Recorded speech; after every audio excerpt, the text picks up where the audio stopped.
नमस्कार, बंसल न्यूज़ के खास कार्यक्रम बोलो बोलो मुंह तो खोलो में आपका स्वागत है। तो आज इस पूरे आधे घंटे के सेशन में चर्चा करेंगे युवाओं से और उम्मीद करते हैं कि जो चर्चा है ये कुछ सार्थक परिणाम लेकर आप लोगों के सामने होगी। मैं हूं आपके साथ प्रेरणा मिश्रा।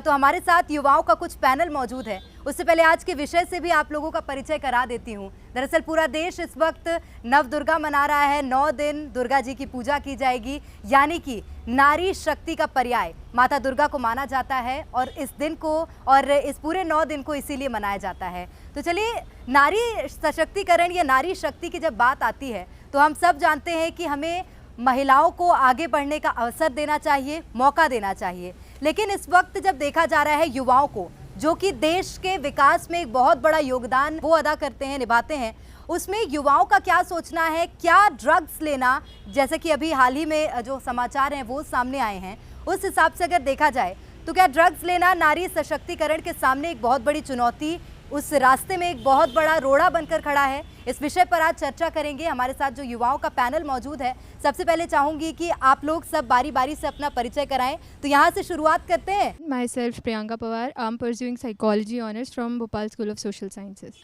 अस्सलाम वालेकुम, मेरा नाम अरीबा है और मैं मेरे final year computer science engineering pursue कर रही हूँ। Hello everyone, my name is Siddharth Jain, an anchor by profession and I'm pursuing Masters of Psychology from the Bhopal School of Social Sciences। साथ ही साथ जो गवर्नमेंटल ऑर्गेनाइजेशंस है, जैसे नशा मुक्ति केंद्र हो गया, यूनिसेफ हो गया, इनके साथ काम करते हुए आ रहा हूँ and I am keenly interested to go forward with social activities. नमस्कार, मैं अंकित कुमार झा भोपाल से हूँ। मैंने अभी अपनी अंडर ग्रेजुएशन की पढ़ाई Bhopal school of social sciences से कंप्लीट की है। साथ ही साथ मैं अभी अपनी यूपीएससी एग्जाम्स की प्रिपरेशन कर रहा हूँ। Hello everyone, my name is Alina Mariam Joy. मैं बीबीए साइकोलॉजी ऑनर्स कर रही हूँ from Bhopal school of social sciences. Good evening everyone, मेरा नाम शुभा संतोष मैथ्यू है और मैं भी बीए साइकोलॉजी ऑनर्स परस्यू कर रही हूँ। यहाँ पर एक ऐसे युवा बैठे हैं, देश का ऐसा कल बैठा हुआ है हमारे साथ, जो कि क्या कुछ बेहतर सुधार हो सकते हैं देश में, उस विषय पर चर्चा करेगा। तो सबसे पहले मैं शुरू करती हूँ सिद्धार्थ आप ही से। और जिस तरह से देखा जा रहा है कि आजकल जो युवा हैं वो ड्रग्स जैसी एक्टिविटीज़ में बहुत ज़्यादा संलिप्त हैं, क्या समझते हैं आप? क्या ड्रग्स इस बात को दर्शा रहा है कि हम आज़ाद हैं? इस बात का पर्याय है ड्रग्स? कैसे देखते हैं इसे? ड्रग्स पहली बात बिल्कुल भी सही नहीं है, क्योंकि ड्रग्स आपका पूरा जीवन बिगाड़ के रख देती है। आपको बहुत सारी मेंटल इलनेस होती है ड्रग्स की वजह से, आपके फैमिली रिलेशंस बर्बाद हो जाते हैं, आपका सोशल स्टेटस गिर जाता है, आपकी लाइफ में जो सिचुएशन पे आप होते हो, आप अगर एक करियर चूज़ करना चाहते हो, आप कोई सी स्किल को परस्यू करना चाहते हो, कोई सी फील्ड में आगे जाना चाहते हो, आपका फोकस आपकी लाइफ से हट जाता है। जो एक बैलेंस हम कहते हैं कि पर्सनल प्रोफेशनल लाइफ में हम सब एक बैलेंस करते हैं, वो बैलेंस डामाडोल हो जाता है, गाड़ी ऑफ ट्रैक हो जाती है। And I don't think it must be followed in any way. मैं चाहूँगी अरीबा, आपसे समझना चाहूँगी, क्योंकि आप इंजीनियरिंग की छात्रा हैं, तो मुझे लगता है साइकोलॉजी से काफ़ी ज़्यादा दूर रहती हैं, लेकिन इंजीनियरिंग में भी ऐसे बहुत से छात्र हैं जो कि इस तरह की जो एक्टिविटीज़ हैं उसमें संलिप्त रहते हैं। क्या आपका भी ऐसे किसी छात्र से या किसी फ्रेंड से सामना हुआ है? और अगर हुआ है तो उनकी क्या समस्याएँ थी जो वो इस तरह ड्रग्स की ओर जा रहे हैं, बढ़ावा मिल रहा है उनको इस ओर? सबसे पहली बात तो कि सिर्फ एक चीज़ ड्रग्स की तरफ कॉन्स्टिट्यूट नहीं करती है, बहुत सारे रीजंस होते हैं लोग ड्रग्स में जाते हैं। तो मैं सबसे बेसिक जो सरफेस लेयर है मैं उससे बात करूँगी। हम जब नए नए स्कूल या हम जब स्पेशली जब हम नए नए कॉलेज में जाते हैं तो हम ऑब्वियसली अनऑफिशियल पार्टीज़ में जाते हैं। तो वहाँ पे अगर मैं नॉर्मल खड़ी हूँ, बिना हाथ में एक पानी का ग्लास लेकर मैं खड़ी हूँ, तो सबसे पहली चीज़ जो युवा एक फेस करता है once they step into a college life is कि हमें कूल दिखना है। सो कूल दिखने के लिए हम शुरुआत सिगरेट से करते हैं और पहुँच जाते हैं कोकेन तक। तो उस जर्नी को हम बीच में कैसे रोके, वो हमें हमारी समझदारी से रोकना पड़ता है। एंड अगर अभी हम देखें, पहले एक टाइम था जब let's say just 10 years prior लोग पहले सिगरेट छिप के पीते थे। आप एक 21 ईयर ओल्ड को पब्लिकली ऐसे स्मोक नहीं करते देखोगे अनलेस एंड अनटिल वो बहुत ज़्यादा like if he is working और समथिंग, पर अब ओपनली हर कोई स्मोक करता है। एक नॉर्मल सिगरेट लोग बहुत छोटा मानते हैं, बट सिगरेट भी एक तरीके का नशा है। कोई आप 10 साल के स्मोकर से पूछ लो जो 10 साल से सिगरेट पी रहा है कि तुम छोड़ दो, कल वो नहीं छोड़ सकता है। तो सिगरेट से शुरुआत होती है और हम कोकीन तक कब पहुंच जाते हैं हमें पता नहीं चलता है। तो वो सफ़र हमें ख़त्म करना है, हमें खुद की एक मर्यादा बनाना है कि हम कब रोक सकें और हम कब उसको बढ़ावा नहीं दें। बिल्कुल, ये एक मुझे लगता है बहुत अहम बात इन्होंने कही अरीबा ने कि कूल दिखने के चक्कर में लोग आजकल ड्रग्स और नशा, चाहे ड्रिंक्स कहें चाहे सिगरेट कहें, उस ओर बढ़ते हैं। अलीना, आपसे भी समझना चाहूँगी, क्या आप सहमत हैं अरीबा से? आई वुड डेफिनेटली से कि जो स्टेटमेंट उन्होंने स्टेट किया है दैट्स क्वाइट ऑब्वियस, क्योंकि it's easy availability and addiction is something that is कुछ भी हो सकता है। एडिक्शन इज समथिंग कुछ भी हो सकता है, but specified drug and easy availability से मैं ये भी बोलना चाहती हूँ something cool and something that ईजन्स अप, जो हम अपनी स्ट्रेस ज़िंदगी या कुछ चीज़ों से हट के रहना चाहते हैं। लाइक ही सेड कि हम एक बार नशे में आ सकते हैं, हम उसके बाद अपनी रियल ज़िंदगी को महसूस नहीं कर पाते हैं। We are lost. So I would say it's something that really should not be promoted. Priyanka psychology की छात्रा है, तो प्रियंका आपसे एक बात समझना चाहूँगी। जिस तरह से सभी बोल रहे हैं कूल दिखने के लिए आजकल लोग नशीले पदार्थ जो हैं वो लेते हैं, लेकिन आपका कभी ऐसे प्रोजेक्ट्स या इंटर्नशिप्स में सामना हुआ है लोगों से जो कि इस तरह डिप्रेशन में आके भी इस तरह के जो पदार्थ हैं नशीले वो लेते हों? जी, मेजर कॉज जो होता है यूथ का, सबसे पहले अब बाहर पढ़ने जाते हैं, जैसे स्कूल्स कॉलेजेस के लिए हम लोग बाहर जाते हैं, तो ये होता है कि कई बार अगर कोई स्मॉल टाउन से या स्मॉल विलेज से आ रहा है तो उसे सो कॉल्ड लाइमलाइट चाहिए होती है। एंड पीयर प्रेशर, बुलिंग जो होता है सबसे मेजर कॉज होता है। तो अपने आप को अच्छा प्रूफ करने के लिए, अपने आप को बहुत स्टैंडर्डाइज प्रूफ करने के लिए ये लोग क्या करते हैं, ड्रग्स में चले जाते हैं। तो क्या होता है, जो फ्रेंड सर्कल होता है ना, लाइमलाइट के लिए आने के लिए दे आर लाइक कि फ़र्स्ट टाइम जो ड्रग होगा वो आपको फ्री में दिलाएंगे। लाइक फर्स्ट सेकंड थर्ड जो रहेगा आपको फ्री में ड्रग्स दिलवाएंगे। कोकीन हो गया, मॉर्फिन हो गया, एंड आफ्टर दैट धीरे धीरे फिर कब आपको उसकी आदत पड़ जाएगी यू नेवर नो। और इसकी वजह से बहुत ज़्यादा यूथ का देखा जाए, यूथ और अडल्ट में देखा जाए तो सबसे ज़्यादा डिप्रेशन और स्ट्रेस का मेजर कॉज हमारा ड्रग्स होता है। और सेंसेस भी यही कहते हैं कि रिकरेंस रिलैप्स जो होता है डिप्रेशन में वो सबसे ज़्यादा अडल्ट्स को, आई मीन टीनेज एडोलेसेंस ये जो रहता है इस एज में होता है। सो ड्रग्स का मेजर कॉज है स्ट्रेस, डिप्रेशन में, और यूथ का फ्यूचर ख़राब करने में भी ड्रग्स का मेजर कॉज है। बिल्कुल। सिद्धार्थ ने हमसे थोड़ी देर पहले एक सवाल पूछा था कि नारी सशक्तिकरण और ड्रग्स, ये जो टॉपिक है इनको मिक्स कैसे करेंगे। तो देखिए सिद्धार्थ, यूथ जो है वो किसी भी वर्ग को अगर हमें आगे बढ़ाना है तो उसमें एक बहुत बड़ा योगदान निभाता है, लेकिन आजकल ये देखा जा रहा है कि यूथ काफ़ी ज़्यादा ड्रग्स में इन्वॉल्व ज़्यादा हो रहा है। तो क्या आपको लगता है कि इस तरह से नारियों को या महिलाओं को या लड़कियों को हम सशक्त बना सकते हैं, या सिर्फ हम उन्हें ड्रग्स की अंधेरी दुनिया में ढकेलते जा रहे हैं? आई थिंक यहाँ पे इंडिविजुअल रिस्पॉन्सिबिलिटी की बात आती है। मैं अपने डेवलपमेंट की कमान किसी और के हाथ में नहीं दे सकता हूँ। I must be responsible for my own deeds. तो it's I don't think it's mainly about कि क्या कोई फीमेल या क्या कोई मेल इसका शिकार हो रहा है। इट्स ऑल अबाउट क्या हम किसी और को शिकार होने दे रहे हैं। अगर मैं खुद उस बुरी आदत में हूँ और मैं किसी दूसरे को भी अपने साथ खींच के ला रहा हूँ कि चल यार आज ये मज़ा करते हैं, ये करते हैं, वो करते हैं, और फिर वही चेन पास ऑन होती है, क्यों ना हम इसका अपोजिट करें। हो सकता है कोई मुझे बोले कि यार क्या तुम बूढ़े अंकल जैसी बातें कर रहे हो, कि नशा वशा तो बहुत कॉमन है, सब करते हैं, बट कोई ये नहीं देखता वो करने के बाद जो आफ्टर इफेक्ट्स होते हैं वो कितने हार्मफुल होते हैं। जिसकी ज़िंदगी बर्बाद हुई है कभी उससे पूछ के देखिए, उनको पता ही नहीं रहता उनकी ज़िंदगी बर्बाद है। सो भले ही मेल हो, फीमेल हो, भले ही दूसरे जेंडर्स क्यों ना हो, कोई भी जेंडर को आई डोंट थिंक इस ट्रैप में फंसना चाहिए। कहीं ना कहीं थोड़ा अथॉरिटीज़ का भी रोल आता है, क्योंकि सप्लाई तो हो रही है। अब अथॉरिटीज़ के हम यहाँ बैठे बैठे सप्लाई रोक नहीं सकते, but authorities can have the access, they have the power to stop the circulation of all these drugs throughout the country. So I believe authorities का रोल है, it's not mainly about gender। वो तो हम जैसा अपनी मर्जी से चाहें उतना डेवलपमेंट हम खुद के लिए ला सकते हैं। बिल्कुल, ये भी सिद्धार्थ ने एक बहुत अहम विषय उठाया है कि अथॉरिटीज़ का भी एक बहुत बड़ा योगदान होता है कि हम इन सारी चीज़ों के कारोबार को जो है वहाँ रोकेंगे तो शायद ये चीज़ें आगे नहीं बढ़ेंगी।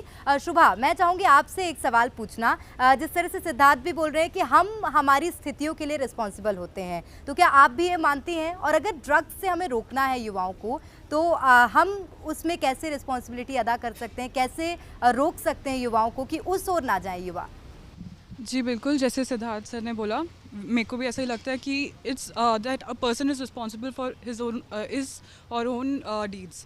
जैसे कि अगर एक लड़की को अगर बोल्ड फीलिंग आ रही है कि मैंने सिगरेट ट्राई किया है, मैंने क्या कहते हैं अल्कोहल ट्राई किया है, उनको लगता है कि उनको बोल्ड फीलिंग आई है, पर वो बोल्ड फीलिंग क्यों आ रही है? क्योंकि उनको लग रहा है कि हम इक्वल हो रहे हैं लड़कों से। पर ऐसा क्यों है? क्योंकि लड़कों को भी लगता है कि हम जब ये करते हैं तो हमारे अंदर बहुत सारा स्ट्रेंथ आ गया है, तो ये फीलिंग पहले हटानी चाहिए हम लोग को। तो सबसे पहले आई थिंक साइकोलॉजी में भी हम लोग यही पढ़ते हैं कि जो चीज़ें होती हैं उसका मेन कॉज क्या होता है, कोर रीज़न क्या होता है, पहले हमें वो आइडेंटिफाई करना होता है। तो पहले हमें वो आइडेंटिफाई करने के बाद उसके ऊपर वर्क करना होता है। अरीबा, जिस तरह से वो बोल रही हैं कि इक्वल फीलिंग आना बहुत ज़्यादा ज़रूरी होता है, तो क्या आप मानती हैं कि सशक्तिकरण को हम इक्वालिटी से भी कंपेयर कर सकते हैं? डेफिनेटली हम ऑलमोस्ट आज की जनरेशन कुछ भी अगर कर रही है तो वो एक दूसरे से इक्वल बनने के लिए या कम्पीट करने के लिए। तो इस पर मैं एक चीज़ ये कहना चाहूँगी कि जो लोग ड्रग्स यूज़ करते हैं, जो लोग any form of drug, it can be liquid और it can be dry, cancer और बीमारी जेंडर देख कर नहीं आता है, यू नो। सो आप इक्वल बनने के लिए कर रहे हो, पर इक्वली आपको सेम डिसीज़ भी हो सकती है। एंड अनदर रीज़न, जब आपने थोड़ी देर पहले पूछा था प्रियंका एंड सिद्धार्थ से कि what can be the reason कि आजकल यूथ इन चीज़ों में आ रहा है, सो मेरा एक उसके लिए एक सिंपल आंसर है कि a 14-year-old knows where to find the drug dealer but the police does not. So what is the reason behind that? अभी आप एक 14 ईयर से पूछ लो कि हाँ इस इलाके का सबसे अच्छा डॉक्टर कौन है, उसको नहीं पता, वो बोलेगा मुझे इस चीज़ की तालीम नहीं है। ऐसा क्यों है? पर उसको एक ड्रग डीलर का एड्रेस पता है। तो क्या ये हमारा सिस्टम फेल कर रहा है? क्या हम एज अ हम आजकल हम अपने आप को एडल्ट यूथ बोलते हैं, तो हम ऐसा क्यों एक चेन चला रहे हैं जहाँ पे हमारे बच्चे जो हैं, हम बच्चे इन द सेंस हमारी जो छोटी जनरेशन है, उनको ये सब चीज़ें क्यों ज़्यादा ईजिली अवेलेबल मिल रही? क्या हम एक चेन छोड़ रहे हैं? क्या are we laying a pipeline for them? आधी जनता को, दुनिया को लगता है कि feminism means women being above man, but actually feminism means कि we want equal like comparison with man. अगर मुझे 100 रुपीज़ एज अ सैलरी मिल रहा है तो सिद्धार्थ को भी 100 रुपीज़ सैलरी मिलनी चाहिए।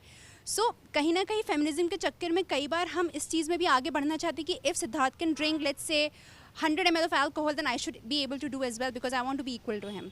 तो वो ज़रूरी नहीं है। बिल्कुल अंकित, मैं आपसे एक बात जानना चाहूँगी। इन्होंने भी कहा कि फेमिनिज्म का मतलब होता है कि इक्वालिटी आए, कि लड़के और लड़की एक समान है, ना कि लड़कियां लड़कों से ऊपर हैं। ये बात नहीं आनी चाहिए। कैसे देखते हैं? क्या आपको लगता है कि लड़कियां किसी गलत काम में इन्वॉल्व हों या लड़के किसी गलत काम में इन्वॉल्व हों, दोनों की जिम्मेदारी बनती है कि हम सही रहें ताकि दूसरे जेंडर को उससे सपोर्ट मिले? बिल्कुल सही मैम। अगर हम इसको इस पर्सपेक्टिव से, जेंडर के पर्सपेक्टिव को हटा के देखें तो हर एक इंडिविजुअल, हमारे भारत के संविधान के हिसाब से हर एक इंडिविजुअल इक्वल है। हर एक इंडिविजुअल की अपनी रिस्पॉन्सिबिलिटी है। तो एक किसी गलत आदत को लेके या किसी सही आदत को लेके किसी लाइक अगर हम कोई सही आदत को प्रमोट करें तो जहाँ वो सही आदत के बीच में कंपटीशन होना चाहिए, वहाँ उस फेमिनिज्म का हक दिखना चाहिए। गलत आदतों में क्या फेमिनिज्म? गलत आदतों में, या फिर गलत आदत समाज के हर वर्ग को ख़राब करती है, वो महिला पुरुष नहीं देखती। उस गलत आदत को उसी सोसाइटल स्टेज पे, फैमिली के स्टेज पे वहीं रोक देना चाहिए, चाहे वो स्त्री हो या पुरुष हो। स्त्रियों का इसमें एक बहुत बड़ा रोल है मैम, क्योंकि स्त्रियों को अगर देखा जाए तो वो अपनी आगे की परिवार को भी लेके चलती हैं। एक बच्चे का पहला टीचर उसकी मदर होती हैं। तो अगर उसकी मदर उसको सही तालीम दे, उसको सही चीज़ें सिखाएं, वो अपनी लाइफ में अगर वो उन्होंने देखा, अगर वो उनको इस चीज़ की नॉलेज है कि नहीं बेटा इस रास्ते पे गलत है, ये रास्ता, इस रास्ते पे आगे जाकर आपको कोई बड़ी चीज़ नहीं, आप गिरोगे ही, ये एक गड्ढा है जिसमें आप गिरने वाले हो। तो अगर इस चीज़ के बारे में बच्चों को घर से सिखाया जाए कि हाँ ये चीज़ गलत है, कितनी भी दोस्त यारी के चक्कर में कभी इस चीज़ में नहीं फंसना, तो बच्चे को एक तालीम, इसमें वुमेंस का बहुत बड़ा रोल है। और एक और चीज़ है मैम कि जिस तरीके से ड्रग्स, किसी भी देश को दो तरीके से हराया जा सकता है, एक थ्रू मिलिट्री स्ट्रेंथ, एक उसके लोगों को अपंग कर दिया जाए, उसके लोगों को लाइक डिसेबल कर दिया जाए ताकि वो कुछ अच्छा ना कर पाए। हमारे देश की जो खिलाफ जो ताकतें हैं वो चाहते हैं कि हमारा देश अपंग हो जाए, क्योंकि वो हमारे देश को मिलिट्री पावर से नहीं हरा सकते। इस अपंगता से बचाने के लिए, वो इस अपंगता में लाने के लिए वो ड्रग्स और इनकी सप्लाई बढ़ा देते हैं हमारे देश में, ताकि हमारे युवा इसके चक्कर में फंस जाएं और देश का कल्याण हो जाए। तो जो युवा सुन रहे हैं उनको भी ये समझना चाहिए कि देश को अगर हराना है तो दो ही जो मुख्य विषय होते हैं वो होते हैं, एक देश को अपंग करना भी होता है, और अगर ड्रग्स की ज़्यादा सप्लाई हो रही है, आपको ड्रग्स आसानी से मिल रहा है, तो ये देश को अंधेरे में ढकेल रहा है। अंकित, क्या आपके सामने ऐसी चुनौतियाँ कभी नहीं आई कि आपको भी किसी ने कहा हो कि यार सिगरेट पी ले यार, ड्रिंक कर ले यार? मैम चुनौतियाँ इसमें आती है जब आप किसी एक ऐसे फ्रेंड सर्कल में होते हैं, और मेरे साथ भी कभी ऐसी चुनौती आई है, और इस चुनौती का जवाब मुझे मेरे घर के सिखाए हुए बातों पे आया, खासकर मेरी मदर की बातों पे आया। उन्होंने ये बात मुझे समझाई थी कि ये दोस्त यारी बहुत अच्छी होती है, बट ये दोस्त यारी तब तक ही अच्छी होती है जब तक आप ये आपको सही कदमों पे रखती है, आपको किसी चीज़ से डाइवर्स करके। और उन्होंने मुझे कुछ ऐसे एग्जाम्पल्स दिखाए, समाज के कुछ ऐसे आईने दिखाए कि किस तरीके से इस चीज़ से लोगों, एक इंसान की ज़िंदगी ख़राब हो जाती है। उसी के वजह, उसी तालीम, उसी शिक्षा की वजह से मैं इन चीज़ों से दूर हूँ। चलिए प्रियंका, आपसे मैं जानना चाहूँगी माइक पास हो जाए प्रियंका की तरफ। देखिए जिस तरह से अंकित भी बता रहे हैं कि कभी कभी संगत ऐसी आती है कि हमें गलत चीज़ों की ओर धकेलती है, लेकिन हमें उससे संभलना है और हमें इतने सतर्क रहना है, होशियार रहना है कि ये गलत है, ये सही है। आपको क्या लगता है एज अ साइकोलॉजी स्टूडेंट, आप क्या समझती हैं कि लोगों को इतनी समझ आनी चाहिए? कैसे बिल्डअप कर सकते हैं वो लोग इस तरह की समझ? देखिए, आज के टाइम पे पढ़ाई सभी कर रहे हैं और यूथ की बात करी जाए तो हमारा यूथ काफ़ी अभी एजुकेशन को, हमारा गवर्नमेंट एजुकेशन प्रमोट कर रही है, तो इतनी समझ तो सभी को होती है कि क्या अच्छा है और क्या गलत है। और 14 इयर्स के बाद, जैसा इन्होंने कहा, 14 इयर्स के बाद हर चीज़ की हमें समझ आने लगती है। सिगरेट पीना सभी को पता है, सिगरेट पीना गलत है, तो उसके पैकेट पे लिखा होता है it's injurious to health, but still अगर वो आप ले रहे हैं, आप स्मोक कर रहे हैं, अगर आप ड्रग कंज्यूम कर रहे हैं, तो वो आपकी गलती है। तो हम इसको सिर्फ पढ़ाई लिखाई तक सीमित नहीं रख सकते कि हम पढ़ते हैं बुक्स में कि ड्रग एडिक्शन इज़ बैड या smoking is injurious to health. Alcohol, हम मूवीज़ भी देखते हैं, सबसे पहले डिस्क्लेमर में आता है कि अल्कोहल या जो भी कंजप्शन है ये गलत है या इसमें यूज़ नहीं हुआ है। तो हमें इन सारी चीज़ों को सिर्फ पढ़ाई तक सीमित नहीं रखना है। जब तक हम उस पढ़ाई को अपनी लाइफ में इम्प्लीमेंट या एग्जीक्यूट नहीं करेंगे, तब तक उस पढ़ाई का कोई मतलब नहीं है। तो एज अ साइकोलॉजी और एज अ गर्ल और एज अ यूथ हम लोग ये कर सकते हैं कि हम लोग अवेयरनेस प्रोग्राम्स करते हैं। तो हम अवेयरनेस प्रोग्राम सिर्फ इसलिए नहीं कि हमें अपना कॉलेज, अपने आप को लाइमलाइट में लाना है, अपने कॉलेज को लाइमलाइट में लाना नहीं, हमें यूथ के लिए, अपनी सोसाइटी के लिए कुछ चेंजेस लाने हैं। और हम दूसरों में बदलाव तभी ला पाएंगे जब हम खुद में लाएंगे। तो खुद में बदलाव लाएंगे तब हम दूसरों में ला पाएंगे। तो I guess it's necessary for us, ये हमारी पहले रिस्पॉन्सिबिलिटी है कि हम कैसे हैं, हम जैसे रहेंगे हम वही तालीम किसी और को दे पाएंगे। बिल्कुल, तो सबसे बड़ी चीज़ जो कही है प्रियंका ने कि हमारी जिम्मेदारी होती है कि हम कैसे हैं, जैसे हम होंगे हम सामने वाले को भी वही शिक्षा दे पाएंगे। देखिए अलीना, जिस तरह से चर्चाएं हो रही हैं, मैंने एक इंटरव्यू सुना था एक महान शख्सियत का। उन्होंने कथित तौर पर ये कहा था कि मेरा बेटा बैड बॉय बने, मैं ये चाहता हूँ, वो हर चीज़ करे जो मैं नहीं कर पाया। क्या लगता है कि अगर एंजॉयमेंट करना है, लाइफ को आज़ादी से जीना है, तो सिर्फ हम नशे के कारोबार या नशे की ओर जाएं, अंधेरी दुनिया में जाएं, तभी हम एक आज़ाद और एक कूल बॉय कहला सकते हैं? आई गेस जैसे एक कॉइन होता है, coin has 2 faces. It depends upon you कि आप कौन सा फेस चूज़ करना चाहते हो। गलत है तो नशा है, और सही है तो आप पे डिपेंड करता है how you enjoy your life. Enjoyment doesn't limit to drugs और something called addiction, I would say. तो that's one of my opinion. चलिए, आखिरी रिएक्शन मैं आप सभी से लेना चाहूँगी और शुभा से शुरुआत करूँगी। शुभा, कैसे समझती हैं आप, कैसे इन सब चीज़ों से बचा जाए? कुछ हम लोग अपने तरीके यूज़ कर सकते हैं। जैसे मेरे को बास्केटबॉल खेलना बहुत पसंद है, इससे मेरा स्ट्रेस रिलीव होता है। और नशा ऐसी चीज़ है जो स्ट्रेस से ही आती है मोस्टली, तो मैं अपना स्ट्रेस रिलीव बास्केटबॉल खेल के करती हूँ। तो आपको लगता है कि युवाओं को इस तरह की चीज़ों में जाना चाहिए जिसमें उनको इंटरेस्ट हो? जी बिल्कुल, जैसे किसी को अगर म्यूज़िक में इंटरेस्ट है तो वो म्यूज़िक में जा सकता है, अपना म्यूज़िक सुन सकता है, या फिर वो गाना गा भी सकते हैं, और वैसे ही अलग अलग एक्टिविटीज़ में इंडल्ज कर सकते हैं। मेरा एक स्मॉल एक्सपीरियंस मैं बोलना चाहती हूँ। When I was doing internship in de addiction centre, तो there was a 14-year-old child and who came up, क्योंकि उसने चोरी करने पे उसको पकड़ा था। एंड जब लास्ट में रिपोर्ट्स आए, it was declare that he is AIDS positive.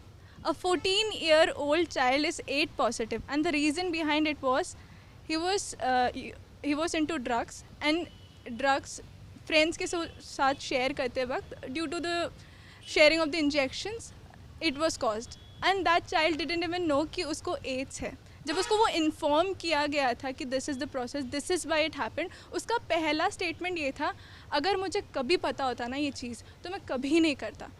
तो education becomes one of the thing, but awareness is a very big step. अगर किसी को अवेयर किया जाता है कि व्हाट आर द पॉसिबिलिटीज़ जहाँ पर वो इन चीज़ों में इंडल्ज हो सकते हैं। पहली बात तो इंडल्जमेंट का एक बहुत बड़ा कॉशन होना चाहिए कि ना हो, और जो हो जाता है उनको कैसे रिट्राइव कर पाए या कैसे उनको हटा सके, उसका एक अवेयरनेस सबके साथ, चाहे वो एक बड़े ही इंस्टीट्यूशन में पढ़ता हो, चाहे वो ऐसे एक प्लेस से आया हो जहाँ पर अवेलेबिलिटी नहीं होती उस अवेयरनेस की। बहुत अहम बात कही है कि अवेयरनेस एक बहुत बड़ा योगदान निभा सकती है। अंकित, आपसे थोड़ा सा सवाल बदलना चाहूँगी, और अवेयरनेस कैसे लाई जाए बच्चों में, क्योंकि उन्होंने बताया कि 14 ईयर्स यानी कि युवा भी नहीं है, वो युवा अवस्था में भी नहीं आया और ड्रग्स में इन्वॉल्व था। तो बच्चों से लेकर युवाओं तक को कैसे अवेयर किया जाए?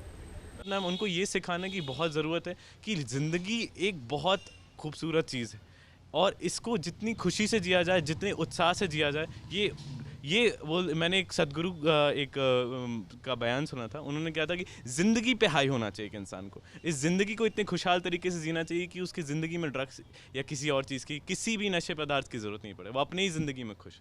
तो अगर हम इस तरीके की ज़िंदगी जी सकें, इस तरीके की ज़िंदगी को, अपनी शिक्षा को अपनी लाइफ में, अपने आगे की जनरेशन्स में फैला सकें, तो फिर ये ड्रग्स की प्रॉब्लम कभी नहीं आएगी एक समाज को, और समाज कभी अपंग नहीं होगा। बिल्कुल कह सकते हैं ज़िंदगी एक सफ़र है सुहाना। तो बिल्कुल सिद्धार्थ, आपसे भी सजेशन यही लेना चाहूँगी कि कैसे ड्रग्स से बचा जाए। सबसे पहले मेंटालिटी पे वार करना होगा। जैसा अंकित ने कहा कि जो ग्लोरीफाई हम करते हैं उसको रोकना पड़ेगा। किसी के भी इंस्टाग्राम पे देखिए अ पिक्चर विथ हुक्का, they will love it and they will glorify it.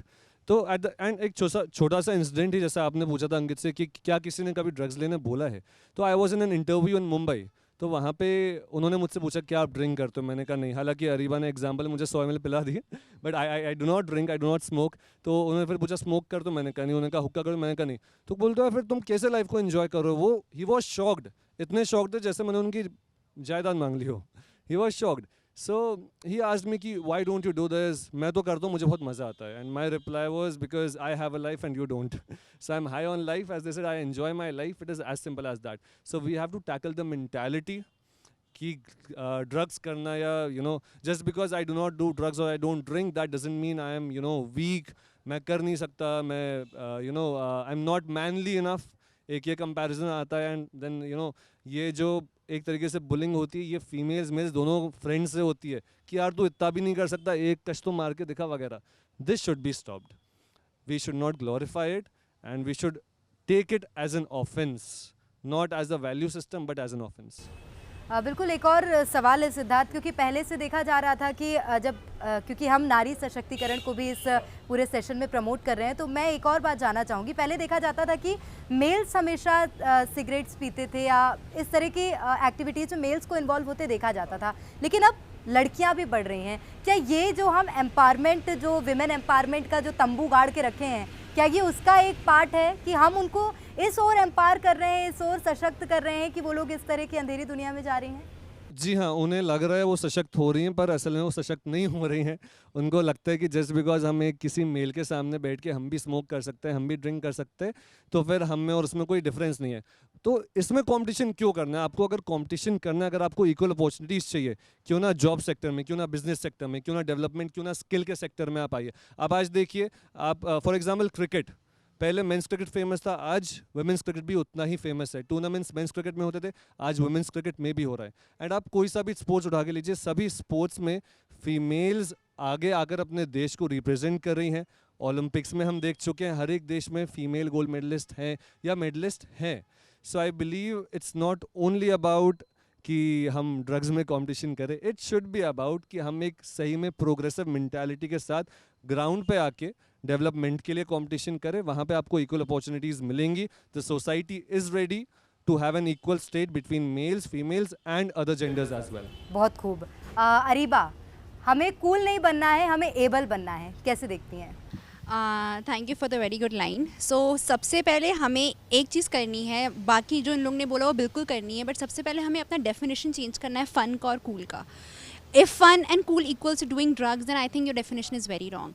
आप कूल तब भी लग सकते हो जब आप काइंड होगे, आप कूल तब भी लग सकते हो जब आप एक एल्डरली को हेल्प कर रहे हो, आप कूल तब भी लग सकते हो जब आप क्लास के पहले एक लड़का या लड़की हो जिसने एक अचीवमेंट किया हो या जिसने पहली एक इंटर्नशिप की हो किसी एक NGO में, आप कूल तब भी लगोगे। तो अगर हम अपना फ़न का और कूलनेस की डेफिनेशन चेंज कर देना तो हम बहुत आगे जाएंगे। आज हम यहाँ पे इसलिए नहीं बैठे बिकॉज हम कूल हैं, हम आज इसलिए बैठे हैं क्योंकि हम किसी चीज़ की नॉलेज रखते हैं, हम किसी चीज़ को रोकना चाहते हैं, हम एक गलत चीज़ को देख के हम रोक रहे हैं। तो क्या पता मैं आज आपकी नज़र में कूल हूँ और क्या पता मैं जो सामने जो ड्रग्स कर रहा है उसके लिए कूल नहीं हूँ। तो जब हम अपना डेफिनेशन चेंज कर देंगे हम बहुत आगे बढ़ेंगे। और एक और रीज़न है कि हम ड्रग्स को कैसे रोके, राइट? अगर लोग क्यों शराब पीते हैं? भूलने के लिए। तो आपके पास बहुत तरीका है भूलने का। अगर आप 4 घंटे के बजाय 8 घंटे पढ़ाई कर लेंगे तब भी आप चीज़ें भूल जाएंगे। So why take the wrong road but not the right one.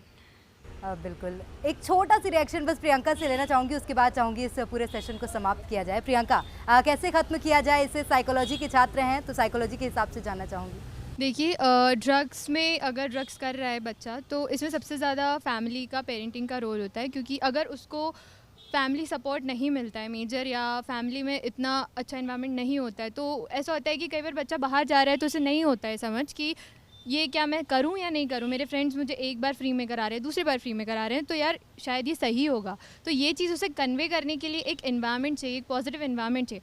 Either it can be your family member और कैन बी योर फ्रेंड। सो इसमें हमारा इन्वायरमेंट, हमारी फैमिली और हमारे फ्रेंड्स बहुत ज़्यादा मेजर रोल प्ले करते हैं। So we should have that one person in our life जो हमें सही गलत का एटलीस्ट कभी बता पाए। बिल्कुल। तो बहुत से यहाँ पे रिएक्शंस और बहुत से सलाह सजेशंस सामने आए हैं कि हमें एक ऐसे साथी की ज़रूरत होती है जो कि हमें सही रास्ते पर ले जाए। एक बहुत अच्छा बात अरीबा ने कही, वो ये कि मुझे पीने का शौक़ नहीं, पीता हूँ गम भुलाने को। इस बात को हमें थोड़ा नकारना चाहिए, और पीना ही नहीं है गम भुलाने के लिए, बहुत सारे काम ऐसे हैं जो कि गम भुलाने के लिए किए जा सकते हैं। तो फिलहाल इस पूरे सेशन में और बोलो बोलो मुँह तो खोलो के इस खास कार्यक्रम में इतना ही। दीजिए इजाज़त, आप बने रहिए बंसल न्यूज़ के साथ।